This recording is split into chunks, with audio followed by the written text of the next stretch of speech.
semua pesimis, semua kelemahan, semua keputusasaan itu datang dari syaitan. Ketika salah satu ulama terbaik dunia pada hari ini, Syekh Muhammad bin Muhammad Mukhtar Shinkiti, ditanya tentang masalah ini, beliau katakan seluruh pesimisme, seluruh rasa lemah, seluruh ketidakpercayaan diri, seluruh pertanyaan dalam diri kita, bisakah saya melampaui ini semua? Bisakah saya menghadapi ini semua? Itu dari syaitan, dari syaitan, dari syaitan. Separah apapun kondisi kita, walaupun itu gara-gara ulah kita, walaupun itu gara-gara dosa-dosa kita, karena bisa jadi kita mengatakan, tapi Pak Ustadz, ya saya terjatuh ke dalam jurang ini karena dosa-dosa saya sendiri, karena kesalahan fatal yang saya lakukan, karena maksiat. Betul, memang betul maksiat akan menjerumuskan kita, tapi apakah itu kartu mati? Tapi apakah itu membuat kita putus asa? Makanya jamaah sekalian, di dalam ayat di atas Al-Baqarah 268 ada kelanjutannya. Setelah Allah mengatakan syaitan membuat engkau merasa fakir terus dan menjanjikan kefakiran dan terus kefakiran, Allah lanjutkan, wallahu ya'idukum magfiratan minhu wa fadla, dan Allah menjanjikan ampunan darinya dan karunia darinya.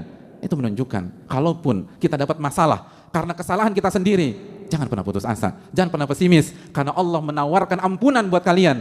Yang menawarkan pintu buntu atau jalan buntu hanya syaitan, dan Rabb kita mengatakan hanya syaitan.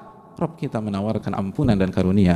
Ketika sedang terkena musibah, ketika terkena masalah dan ujian, maka kita harus benar-benar mencamkan bahwa ujian dan pertolongan berjalan paralel. Ujian dan pertolongan berjalan bersamaan, bersama garis lurus. Tidak mungkin ujian meninggalkan pertolongan. Tidak mungkin masalah meninggalkan pertolongan. Karena Allah lah yang memberikan kita ujian, sebagaimana Allah juga yang memberikan kita pertolongan. Allah Subhanahu wa taala berfirman dalam hadits qudsi, "Ana 'inda dhanni 'abdi bi, in khairan fa khairun wa in syarran fa syarr." Aku tergantung prasangka hambaku terhadap diriku. Aku tergantung keyakinan hambaku terhadap diriku. Kalau keyakinan dan prasangkanya baik, maka akan baik yang akan terjadi. Apabila kita yakin pertolongan itu akan datang, maka Allah akan datangkan pertolongan. Dan sebaliknya, wa in syarran fasyarr, kalau ternyata kita suudzon kepada Allah, buruk sangka kepada Allah, pesimis ketika menghadapi hari-hari ini, maka yang akan datang adalah masalah berikutnya dan tidak ada solusi sama sekali. Wa in syarran fasyarr, kalau buruk sangka, maka yang terjadi adalah keburukan. Ma'asyiral muslimin yang Allah muliakan,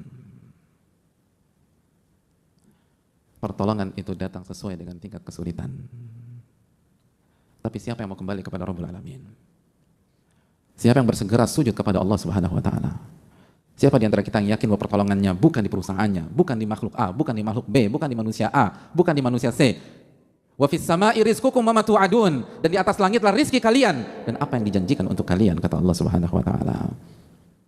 Siapa di antara kita yang ketika ada masalah langsung mengingat Rabbul Alamin? Begitu ada masalah yang dia ingat adalah bukan masalahnya tapi pertolongan Allah Subhanahu wa taala.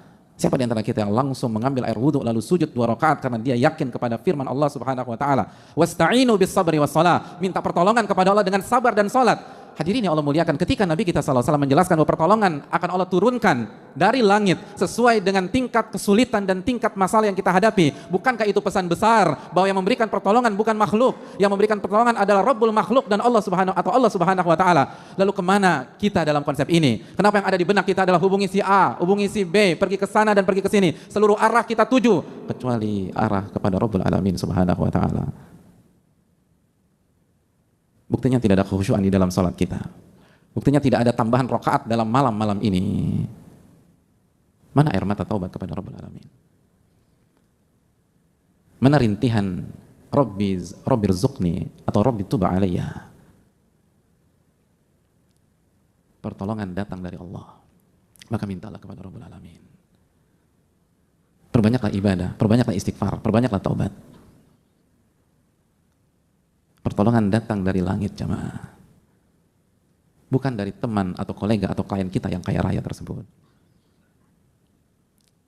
Pertolongan datang dari yang punya alam semesta. Maka kenapa konsentrasi kita fokus pada perusahaan kita? Apakah saya di layoff atau tidak? Itu yang bikin kita rusak. Karena kita salah meminta pertolongan. Allah Subhanahu wa taala berfirman dalam Al-Baqarah, "Am hasibatum an tadkhulul jannata wa lamma ya'tikum mathalul ladzina khalau min qablikum." Apakah kalian berpikir Anda akan masuk surga? Apakah kalian berpikir kalian akan masuk surga dan kalian belum mengalami ujian-ujian yang dialami oleh umat-umat sebelum kalian? Masathumul ba'sa wa dharra wa zulzilu. Mereka digoncang, mereka mendapatkan kesulitan, kesengsaraan, dan mereka digoncang-goncang, zulzilu. Mereka mengalami ujian seperti mengalami gempa bumi dalam kehidupan mereka, zulzilu. Digoncang di atas ke bawah, kanan kiri, digoncang-goncang oleh Allah. Sampai Rasul pada saat itu dan orang-orang beriman bertanya kepada bertanya kepada diri mereka, mata nasrullah, kapan pertolongan Allah itu datang? Lalu Allah merespon, Allah inna nasrullahi qarib. Ketahuilah pertolongan Allah itu dekat. Pertolongan Allah itu dekat. Namun kita terburu-buru. Nabi SAW mengatakan, walakinnakum qaumun tasta'jilun.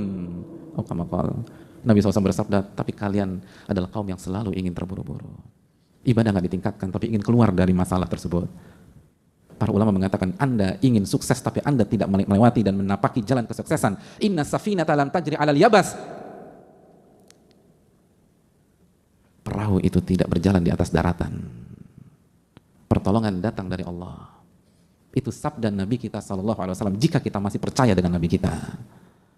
Itu sabda Nabi kita SAW yang Allah firmankan dalam surat An-Najm ayat 3, wa ma yantiqu 'anil hawa in huwa illa wahyun yuha. Nabi tidak berbicara dengan hawa nafsunya, tapi wahyu yang Allah wahyukan kepada beliau. Dan di antara wahyu tersebut, pertolongan didatangkan dan diturunkan sesuai dengan tingkat kesulitan. Tingkat kesulitan 70%, pertolongan 70%. Tingkat kesulitan 80%, pertolongan 80%. Tingkat kesulitan 90%, pertolongan 90%. Tingkat kesulitan 99%, pertolongan datang 99%. Fa'tabiru ya ulil albab. Maka ambil pelajaran bagi orang-orang yang mampu berpikir jernih. Mungkin ada di antara kita yang bertanya, bukankah pertolongan seringkali tidak datang bersamaan dengan datangnya masalah dan ujian?